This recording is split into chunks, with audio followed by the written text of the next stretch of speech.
लड़ाई झगड़ा नहीं करना अपने को, ठीक है, फ्लेक्सिबल रहना है कि देखो कई बार मैं भी गलत हो जाता हूँ, उसमें कोई प्रॉब्लम नहीं है यार, कोई भी गलत हो सकता है, ठीक है, बट अपने को कॉन्सेप्ट समझ में आया क्या क्या बोलना चाह रहा हूं मैं अभी, इसमें तो कोई दिक्कत नहीं है। हाँ, एक क्वेश्चन सर। और। हाँ जी, बोलो। सर एक बार प्रीवियस स्लाइड एक बार दिखा दीजिए।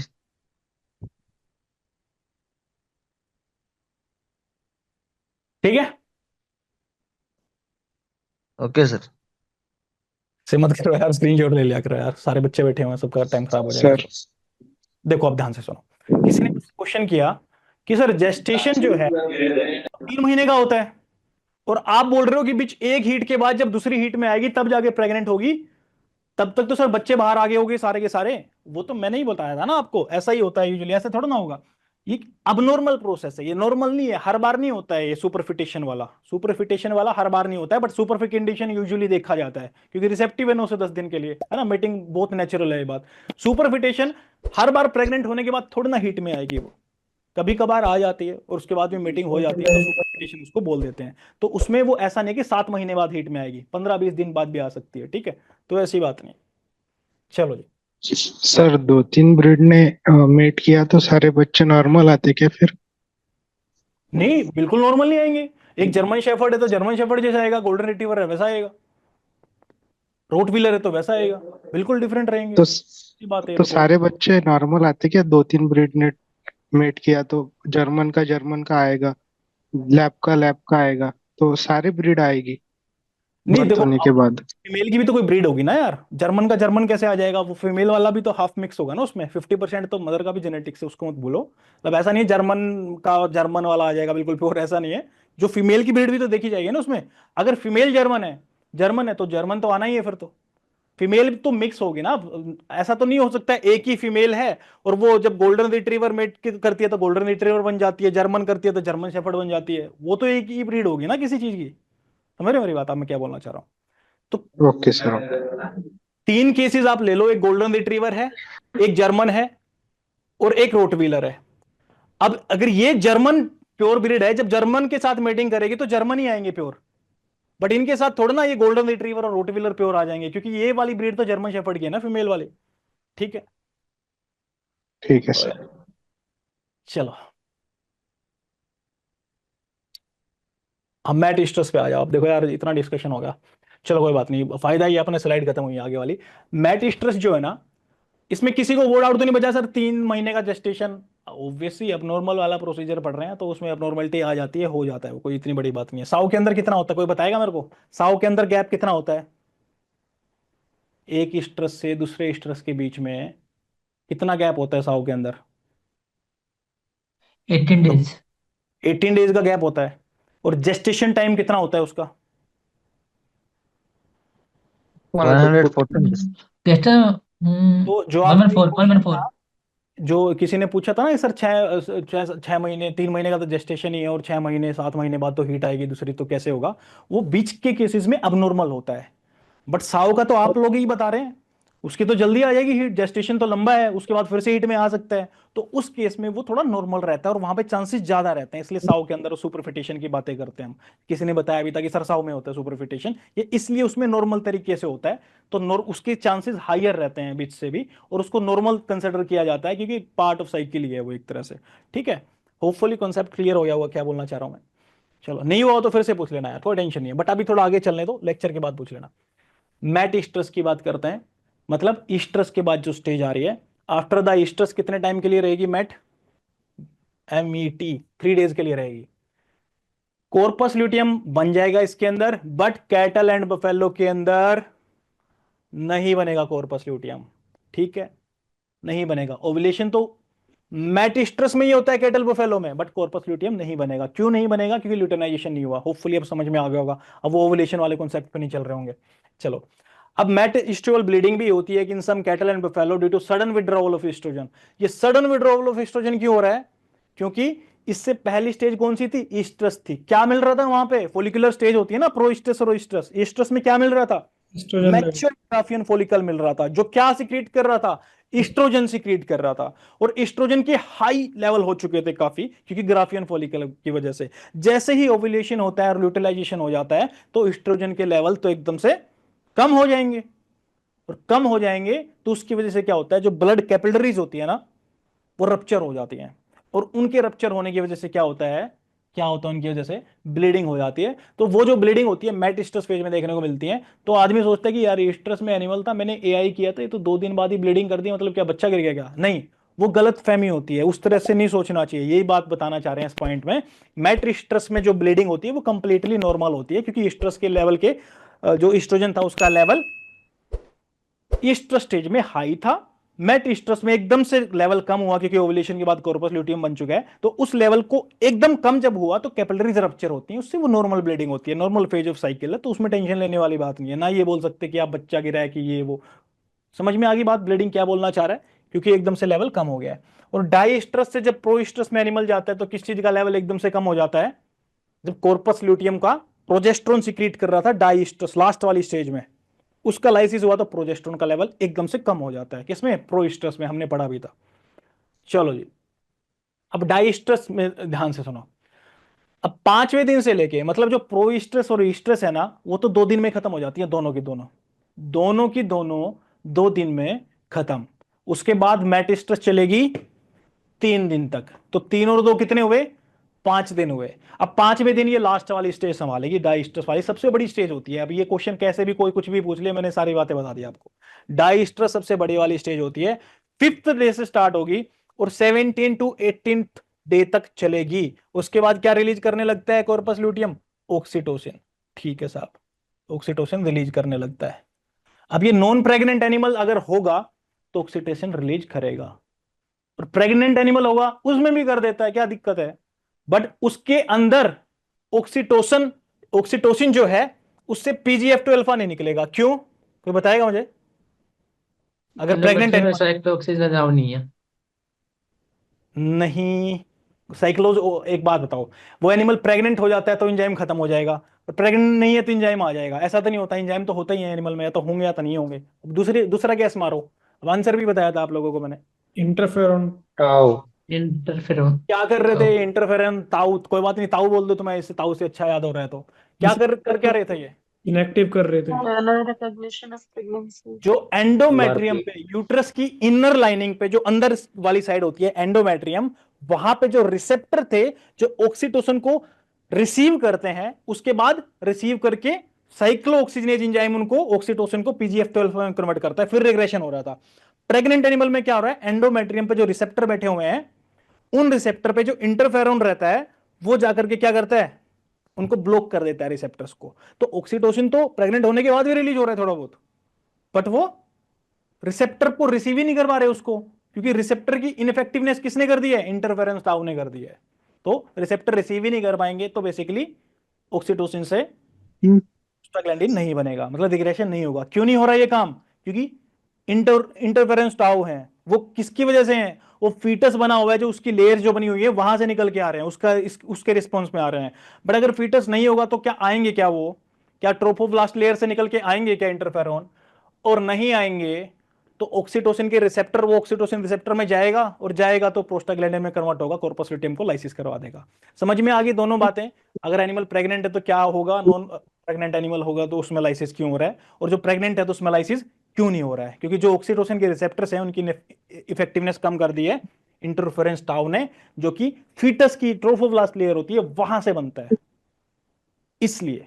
ठीक है, अब डाइस्ट्रस में क्या बोल रहा है? जैसे कि प्रोइस्ट्रस के बाद ईस्ट्रस आता है, और हम बोलते हैं प्रोइस्ट्रस में फॉलिकल स्टार्ट हो जाते हैं, और ईस्ट्रस में जाके मैच्योर ग्राफियन फॉलिकल में चेंज हो जाते हैं, जिसमें मैक्सिमम एस्ट्रोजन का लेवल रिलीज होता है। ठीक ऐसे ही मेटास्टेसिस, यूजुअली कॉर्पस ल्यूटियम जो है वो मेटास्टेसिस स्टेज में बन जाता है, और वो डाइस्ट्रस स्टेज में 16 to 17 डे पे पूरा मैच्योर हो जाता है, फुल्ली फंक्शनल हो जाता है। ठीक है, तो हाईएस्ट लेवल कब मिलेंगे प्रोजेस्टेरोन के? आपको डाइस्ट्रस वाली स्टेज में मिलेंगे। ठीक है, और इस कॉर्पस ल्यूटियम में it has the greatest blood supply per unit tissue of any organ. कोई भी बॉडी का कोई भी ऑर्गन उठा के देख लेना, उस टाइम पे जब डाइस्ट्रस में कॉर्पस ल्यूटियम है ना, अगर पर यूनिट एरिया देखोगे ना तो सबसे मैक्सिमम ब्लड सप्लाई जो है कॉर्पस ल्यूटियम को यहां पे मिलती है। तो इतना इसको एनर्जी की जरूरत होती है। मतलब ब्लड सप्लाई का मतलब क्या है?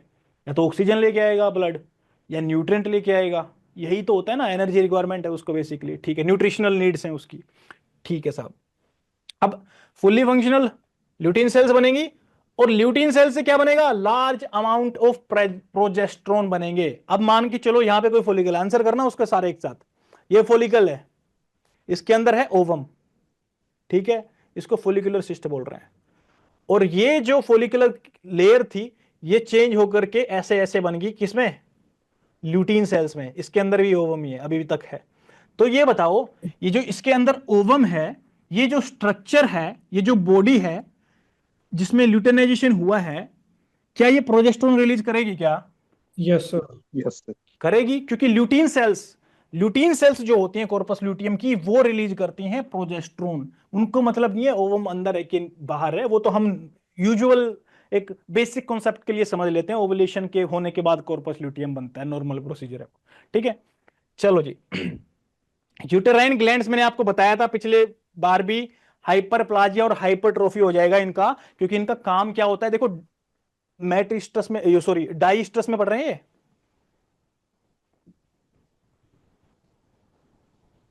ये देखो यूटेराइन ग्लैंड्स, हाइपरप्लाजिया हो रहा है इनका, हाइपरट्रोफी हो रही है। मतलब ट्रोफी मतलब क्या, ट्रोफी मतलब ग्रोथ होना, हाइपर का मतलब बहुत ज्यादा ग्रोथ होना, प्लाजिया का मतलब भी ग्रोथ सही है, इसमें भी हाइपर ग्रोथ हो रही है। कहने का मतलब यूटेराइन ग्लैंड जो है वो काफी ज्यादा बढ़ रही हैं, जो भी ग्लैंड्स हैं यूटेराइन के अंदर। अब आप बता दो यूटेराइन ग्लैंड्स का क्या काम था, क्यों बढ़ रही हैं वो?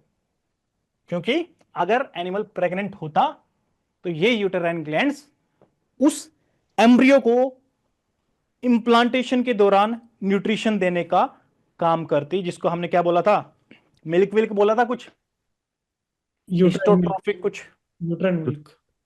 हिस्टोट्रोफ। हिस्टोट्रोफ बोला था। हिस्टो क्यों बोला? क्योंकि जो टिश्यू है, एक तरह जो एम्ब्रियो जाइगोट है वो टिश्यू की तरह ही तो है, हिस्टो ही तो है वो।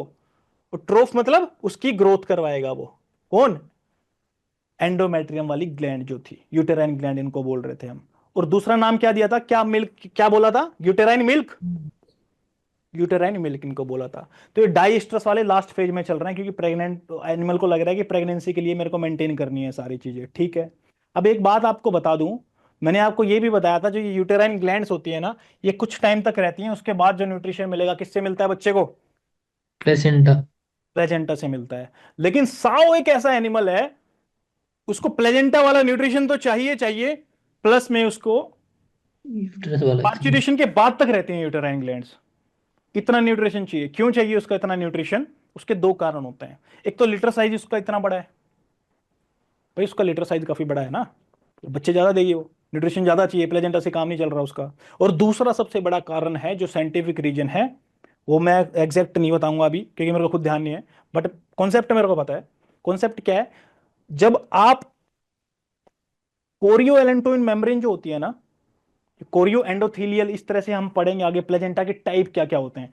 कोई होती है डीप ब्लड तक गई होती है, प्लेजेंटा बेसिकली मदर की एंडोथेलियम और फीटस की जो लेयर होती हैं उनसे ही बनती है ना, कोरियोन होती है, एक एमनियोन होती है, उस कोरियोन वाली जो सबसे बाहर लेयर होती है उसके अटैच होने से बनती है। अगर वो सिर्फ मदर की यूट्रस की एंडोथीलियल लेयर के साथ ही अटैच है तो मतलब सुपरफिशियल अटैचमेंट है। मदर की एंडोथीलियम लेयर नहीं है, उसके अंदर तक अटैच है, थोड़ा डीप है। उसके बाद ब्लड वेसल की एंडोथेलियल लाइनिंग के साथ अटैच है, और ज्यादा डीप है। और सीधा मैटरनल ब्लड के साथ ही जाके फीटस की लेयर अटैच हो जाएगी। तो इसका मतलब न्यूट्रिशन सीधा डायरेक्टली लेंगे वो। उसका बेनिफिट क्या है, उसको न्यूट्रिशन क्या मिलेगा, उसको डायरेक्ट मिलेगा न्यूट्रिशन, डेवलपमेंट अच्छे तरीके से हो पाएगा। कुछ एनिमल्स में ऐसी नीड होती है, जैसे ह्यूमन बींग के अंदर क्या होता है, बिल्कुल अच्छे से मैटरनल ब्लड तक उसका कोरियन मेम्ब्रेन होता है। और जो कोरियन बच्चे का जो पहला मेम्ब्रेन होता है ना, आउटर वाला, वही अटैचमेंट बनाता है मदर के साथ। और मैटरनल ब्लड के साथ जब इसका अटैचमेंट हो जाता है ना, इस कोरियन वाली मेम्ब्रेन का, तो इसमें डीप अटैचमेंट है, न्यूट्रिशन प्रॉपर मिल रहा है, न्यूट्रिशन की सप्लाई प्रॉपर मिल रही है। तभी जिन एनिमल्स के अंदर ये इतना ज्यादा डीप अटैचमेंट हो जाता है, जब बच्चा बाहर आता है ना तो इससे मैटरनल ब्लड भी निकल कर बाहर आ जाता है, ठीक है। बट साउ के अंदर ऐसा नहीं होता, उसमें सुपरफिशियल अटैचमेंट होता है, लूज अटैचमेंट होता है। जो कोरियन मेम्ब्रेन होती है वो मैटरनल ब्लड तक नहीं होती। अब कहां तक होती है मेरे को भी ध्यान नहीं है ना, भगवान थोड़ा मैं, लेकिन फैक्ट है ये बात कॉन्सेप्ट की है कि ये मैटरनल ब्लड तक तो पक्का नहीं मिलेगा, इस बात की मैं गारंटी ले सकता हूं। मतलब उसके ऊपर वाले लेयर पे होगा, या एंडोथीलियम लेयर से ही बस सुपरफिशियली अटैच होगा। अब सिर्फ एंडोथीलियम लेयर से ही सुपरली अटैच है, ब्लड वेसल के पास तक भी नहीं गया, मैटरनल ब्लड की तो बात ही छोड़ दो, मतलब सुपरफिशियली अटैच है, तो उसका न्यूट्रिशन जो होगा उसको ज्यादा अच्छा मिलेगा, या वो स्पीसीज जिसके अंदर जिसका फीटस की कोरियन मेम्ब्रेन है डायरेक्टली मैटरनल ब्लड के अंदर ही जा चुकी है, उसको न्यूट्रिशन अच्छा मिलेगा। जिसके अंदर डीप है, उसके अंदर डीप कनेक्शन है, जिसके अंदर उसके अंदर अच्छा न्यूट्रिशन मिलेगा। ज्यादा मिलेगा। डीप कनेक्शन है ना, सीधा ब्लड के साथ कनेक्शन है, ब्लड के अंदर ही होता है न्यूट्रिएंट, तो ब्लड के साथ ही बच्चे की कोरियन मेम्ब्रेन जो है अटैच है, डीपली अटैच बोलते हैं इसको, क्योंकि अंदर तक चला गया ना बिल्कुल, तो इसको न्यूट्रिशन अच्छा मिलेगा। और जब ये पार्टिसिपेशन करेगा या बच्चा बाहर जब आएगा, तो ये ब्लड भी इसके साथ बाहर आता है ऐसे केसेस में जिनमें बहुत ज्यादा डीप अटैचमेंट होता है। बट साओ के केस में सुपरफिशियल अटैचमेंट होता है, तो क्या उसको न्यूट्रिशन उतना अच्छा मिलेगा क्या? नहीं सर। मिलेगा क्या? नहीं मिलेगा ना। नहीं सर। लेकिन बीच में जो बच्चे होते हैं उनको मिलता है, उनकी डीप तक होती है, उनको न्यूट्रिशन अच्छा मिल जाता है क्योंकि ब्लड के कांटेक्ट में है, या एंडोथेलियल लाइनिंग तक के कांटेक्ट में। अभी पढ़ेंगे वो अगले लेक्चर में, सब कुछ समझ में आएगा, वहां पे सारी चीजें समझ में आएंगी A to Z। बट ठीक है, अभी के लिए आपको एक फैक्ट बता रहा हूं, एक आइडिया बता रहा हूं। ये जिसने बात समझ ली उसके बाद वो पढ़ेगा तो कुछ बचेगा नहीं उसमें। एक मिनट रुक जाओ, मेरे को कंप्लीट करने दो। अब जो साव है उसमें सुपरफिशियल अटैचमेंट होता है बच्चे का, ठीक है, इसीलिए उसके अंदर जो यूटेराइन ग्लैंड्स हैं, इवन जो कॉर्पस ल्यूटियम है, ये दोनों चीजें पार्चुरेशन के बाद तक भी रहती हैं। बात समझ में आई?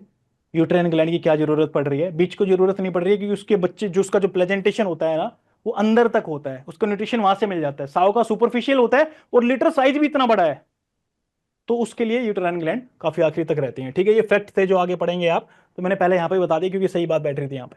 चलो अब आ जाओ, ध्यान से सुनो। किसी का क्वेश्चन था पूछो। अभी अभी कौन बोल रहा था बताओ।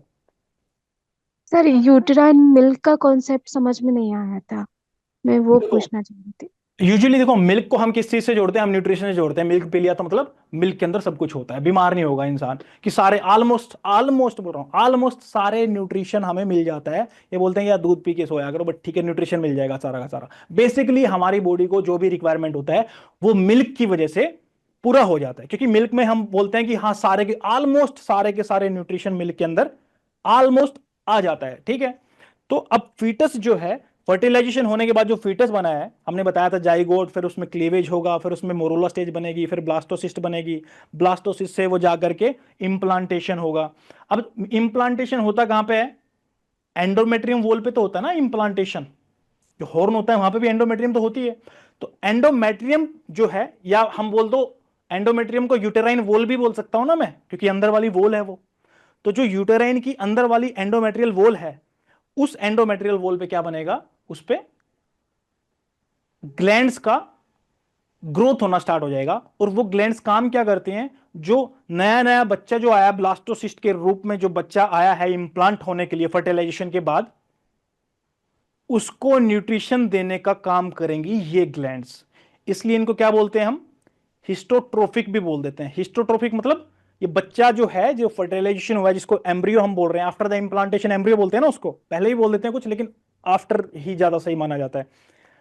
एम्ब्रियो को न्यूट्रिशन सप्लाई कर रहा है जब वो एम्ब्रियो एंडोमेट्रियल वॉल पे अटैच है। और कौन सप्लाई कर रहा है? जो एंडोमेट्रियम वॉल पे, या बोल दो यूटेराइन वॉल के ऊपर ही जो ग्लैंड है, वो उसको न्यूट्रिशन दे रही है। तो मतलब बेसिकली जो टिश्यू है, एक तरह से टिश्यू ही है ना, वो बच्चा थोड़ा ना बन गया, अभी फीटल फेज में थोड़ा ना है, अभी तो एम्ब्रियो स्टेज में है, तो उसको हम एक तरह से बोल देते हैं एक टिश्यू ही है एक तरह से। तो उस टिश्यू की ग्रोथ कराने के लिए यूट्रस के ऊपर ग्लैंड्स का जो साइज है वो बढ़ जाता है, हाइपरप्लाजिया हो जाता है, हाइपरट्रोफी हो जाती है, और वो ग्लैंड उसके बाद अपना सिक्रीशन दे करके जो न्यूट्रिशन रहता है, न्यूट्रिशन प्रोवाइड करते हैं इस बच्चे को। ठीक है, ये यूजुअली स्टार्टिंग में होता है, जब तक कि इस एम्ब्रियो का इम्प्लांटेशन होने के बाद मदर के साथ प्रेजेंटेशन जो है वो अच्छे से ना हो जाए, जब तक वो यूटेराइन इसको न्यूट्रिशन देगी। इसलिए क्या बोल देते हैं इसको? यूटेराइन मिल्क भी बोल देते हैं। बेसिकली यूट्रस के अंदर जो ग्लैंड है वो न्यूट्रिशन दे रही है, इसलिए हम उसको बोल देते हैं यूटेराइन मिल्क दे रही है। ऑब्वियसली बात, वहां पे मिल्क तो नहीं होगा ना। मतलब मिल्क किस बेसिस पे बोल रहे हैं? क्योंकि वो उस बच्चे को जो इंप्लांट हुआ है उसको न्यूट्रिशन दे रही है। कहां से दे रही है? कौन दे रही है? यूट्रस पे ग्लैंड दे रही है। तो क्या बोल देते हैं? यूटेराइन मिल्क उसको बोल देते हैं, जो सिक्रीशन है उसको। या फिर उस ग्लैंड्स को क्या बोलते हैं? हिस्टोट्रोफ बोल देते हैं। हिस्टोट्रोफ का मतलब जो उस टिश्यू की ग्रोथ करवा रही है। कौन से टिश्यू की? जो इंप्लांटेड बच्चा है उसकी ग्रोथ करवा रही है, इसलिए बोलते हैं। क्लियर है?